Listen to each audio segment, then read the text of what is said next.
আসসালামু আলাইকুম। মিতা মুস্তাফা স্বাগত জানাচ্ছি এনটিভির দুপুরের খবরে। ক্রাউন সিমেন্ট শিরোনাম দেখছিলেন, এবার পুরো খবর। জাতীয় রাজস্ব বোর্ডকে বিলুপ্ত করে সরকারের অর্থ মন্ত্রণালয়ের অধীনে রাজস্ব নীতি ও রাজস্ব ব্যবস্থাপনা বিভাগ চালু করে প্রজ্ঞাপন জারি করেছে সরকার। মধ্যরাতে এই প্রজ্ঞাপন জারি করে সরকার। রাজস্ব বোর্ডের অধীনে কর্মরত কর্মকর্তা কর্মচারীরা অভিযোগ করেছেন, তাদের সাথে কোনো ধরনের আলোচনা ছাড়াই সরকার এই সিদ্ধান্ত নিয়েছে। এদিকে সরকারের নতুন এই সিদ্ধান্তের ফলে রাজস্ব আদায়ে কোনো বিরূপ প্রভাব পড়বে না বলে জানিয়েছেন অর্থ উপদেষ্টা। সচিবালয়ে সরকারি ক্রয় সংক্রান্ত উপদেষ্টা পরিষদের সভা শেষে তিনি একথা জানান। সরকার এই সিদ্ধান্ত চিন্তাভাবনা এবং সংশ্লিষ্টদের সাথে আলোচনা করেই নিয়েছে বলেও জানান ডক্টর সালেউদ্দিন। টাকা ছাপিয়ে অযথা বড় আকারের বাজেট দেওয়ার কোনো ইচ্ছে সরকারের নেই বলেও জানান তিনি। এনবিআরটা যেভাবে আছে, কত টার্মস অফ রেফারেন্স চলবে, এটা ইন্টারন্যাশনাল প্র্যাকটিস, পলিসি ডিভিশন আর ইমপ্লিমেন্টেশন ডিভিশন এক থাকে না, সব দেশেই আলাদা থাকে। কারণ পলিসি ডিভিশনটা একটু প্রফেশনাল লোক দিয়ে কাজ করতে হয়, আর এনবিআর করবে এটা ইমপ্লিমেন্ট। আমি বলে অত চিন্তিতভাবে চিন্তা করে করা হয়েছে। ওদের সাথে যে আলাপ করি না তা না, কারণ আলাপ যদি মনে করেন এনবিআরে হাজার হাজার কর্মচারী সদস্যের সাথে আলাপ করে তা না, যারা মেম্বার সদস্য ডেফিনেটলি তাদের সাথে আলাপ করছে। ওদিকে আবার প্রশাসনের লোকের কিছু মন্তব্য আছে, তাদের সাথে আলাপ করা হয়েছে। এনবিআরকে বিলুপ্ত করে দুটি বিভাগ করায় কর্মকর্তাদের প্রতিক্রিয়া জানতে আমরা এখন যাচ্ছি আগারগাঁয়ে। সেখানে আছেন আমাদের সিনিয়র করেসপন্ডেন্ট সেলিম মালিক। সেলিম, কর্মকর্তাদের মনোভাব কেমন দেখছেন, তারা কি বলছেন এই বিষয়ে?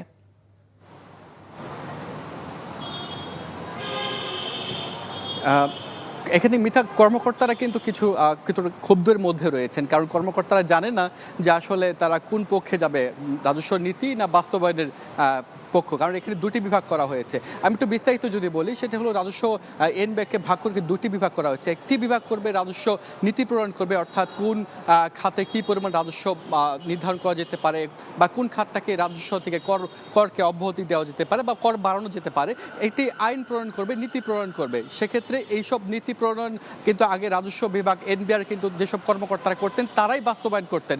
এতে কিছুটা সমস্যার সৃষ্টি হতো। ব্যবসায়ীরা নানা ধরনের অভিযোগ করেছেন, কারণ যারা রাজস্ব নীতি প্রণয়ন করে তারাই যদি বাস্তবায়ন করে, তাহলে কিন্তু তাদের এনবিআর কর্মকর্তাদের এক ধরনের তাদের পাওয়ার, তাদের ক্ষমতা চলে আসে।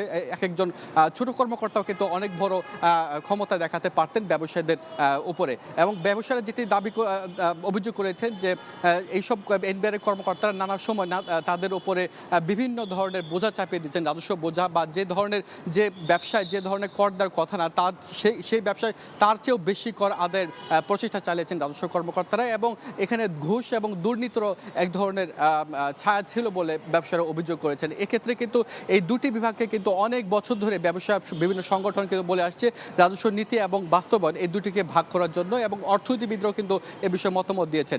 চলমান যে সংস্কার পদক্ষেপ চলছে অন্তর্বর্তী সরকারের, সেটি অংশ হিসেবে কিন্তু এবার রাজস্ব নীতি এবং বাস্তবায়ন দুটি আলাদা করা হয়েছে, এবং সেটি গতকাল রাতে কিন্তু প্রজ্ঞাপন জারি করা হয়েছে।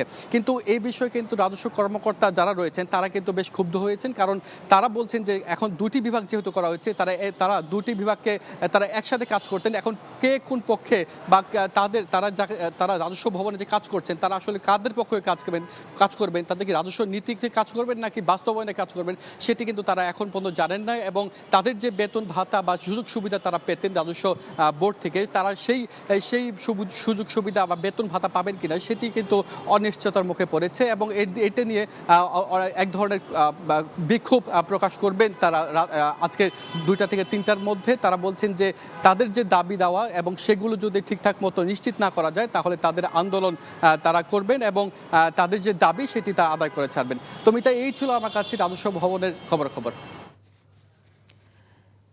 এতক্ষণ আগারগা থেকে আমরা জানছিলাম এনবিআর কর্মকর্তাদের প্রতিক্রিয়ার খবর।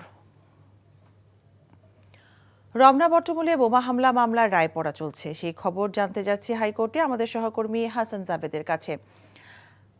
জাভেদ, রায় পড়া এখন কোন পর্যায়ে আছে?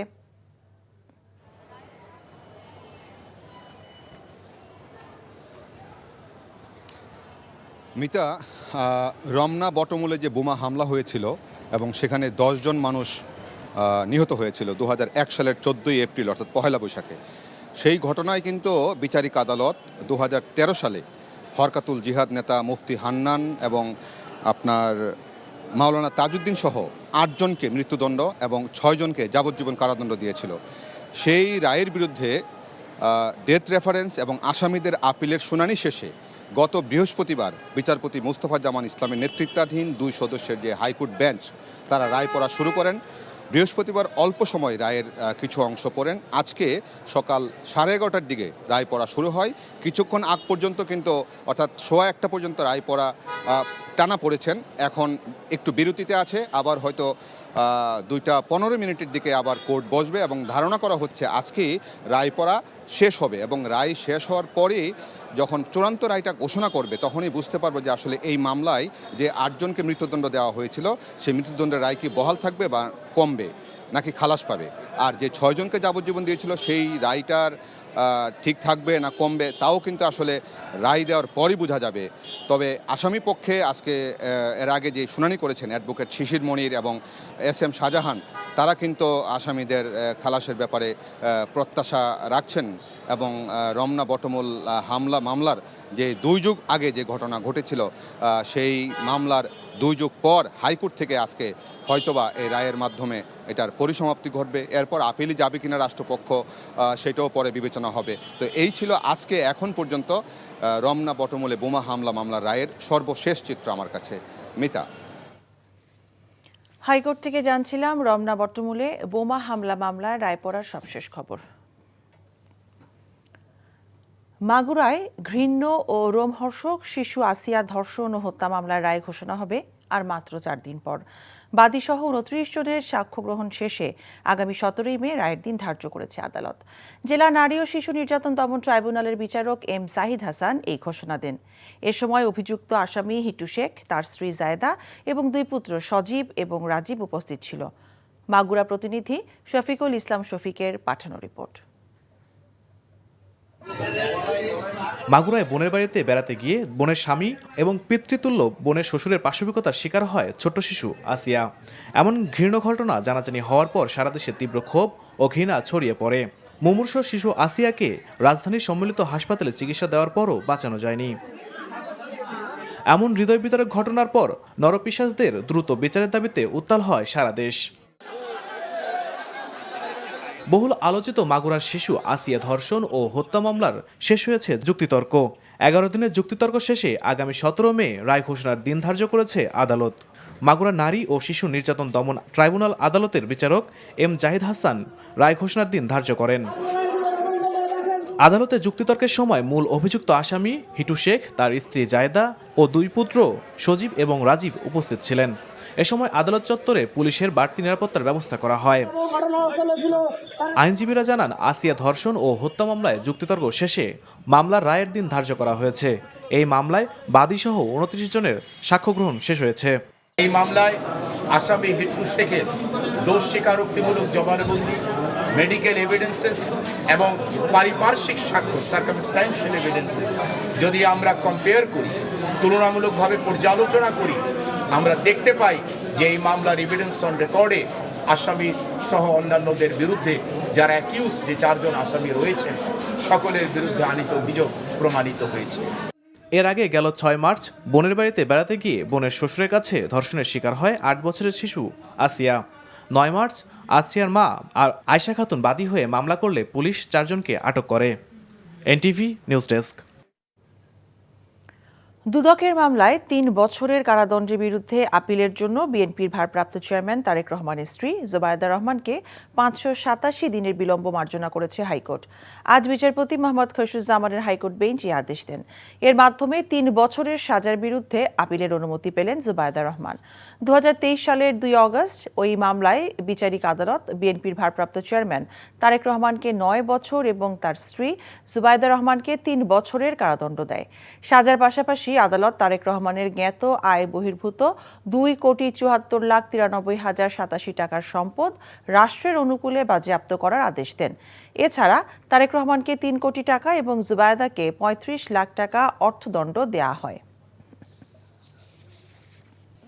আগামী 16ই মে আত্মপ্রকাশ করতে যাচ্ছে জাতীয় নাগরিক পার্টির যুব শাখা জাতীয় যুব শক্তি। শুক্রবার বিকেল 3টায় গুলিস্তানের শহীদ আবরার ফাহাদ এভিনিউয়ে আয়োজিত হবে জাতীয় যুব শক্তির আত্মপ্রকাশের অনুষ্ঠান। রাজধানীর বাংলা মোটরে দলীয় কার্যালয়ে ব্রিফিংয়ে কথা জানান এনসিপির মুখ্য সমন্বয়ক নাসিরউদ্দিন পাটোয়ারি। জানান, যুব সমাজকে গণমুখী করতে কাজ করবে জাতীয় যুব শক্তি। অন্যান্য রাজনৈতিক দলের মতো চাঁদাবাজি এবং দখলদারিত্ব নয়, বরং সমাজে এসব অপকর্ম প্রতিরোধে ভূমিকা রাখবে এনসিপির এই যুব শাখা, বলেন নাসির পাটোয়ারি। জাতীয় সঙ্গীত অবমাননা এনসিপি সহ্য করবে না জানিয়ে তিনি জাতীয় সঙ্গীত বিরোধীদের গণমানুষের আবেগ আকাঙ্ক্ষার প্রতি শ্রদ্ধাশীল হওয়ার আহ্বান জানান।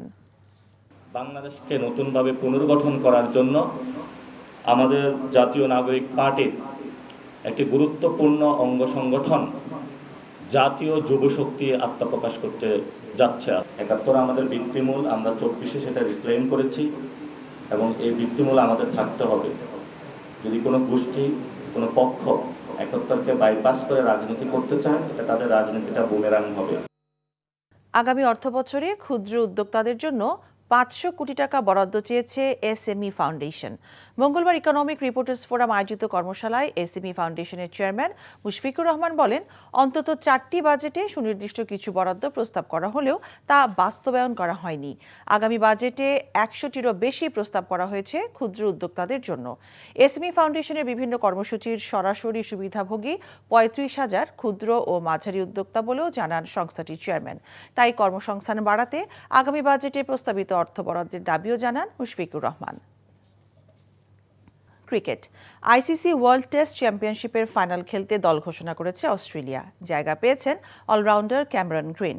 লর্ডসে শিরোপা লড়াইয়ে অজিরা দক্ষিণ আফ্রিকার মুখোমুখি হবে আগামী 11ই জুন। গত বছর ইংল্যান্ডের বিপক্ষে ওয়ানডে সিরিজের সময় কোমরে চোট পান গ্রিন।